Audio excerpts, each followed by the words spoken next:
For today's video mga katrops, panibagong araw, panibagong food trip na naman tayo ngayon. At eto nga pala yung ulam ko ngayong araw, buto-buto ng baboy.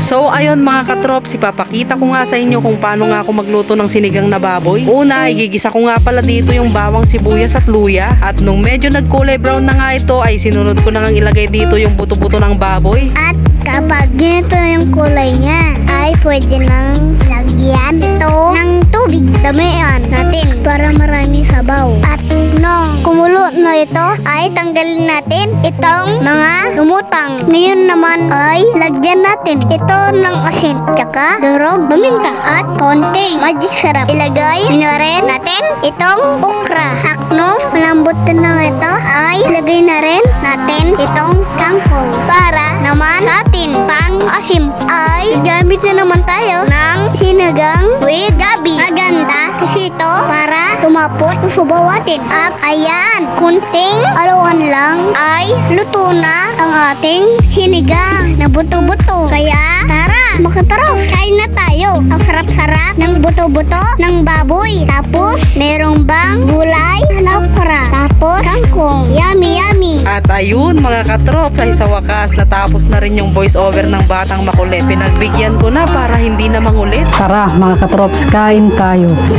Ayan, ito yung niluto nating sinigang na buto-buto ng baboy.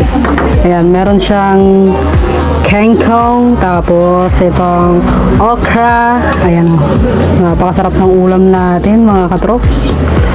Saktong-sakto sa maulan na panahon. Ayan, tara, kain na tayo. Sarap. Umahagod sa lalamunan. Ayan, buto-buto. Perfect sa tagulan.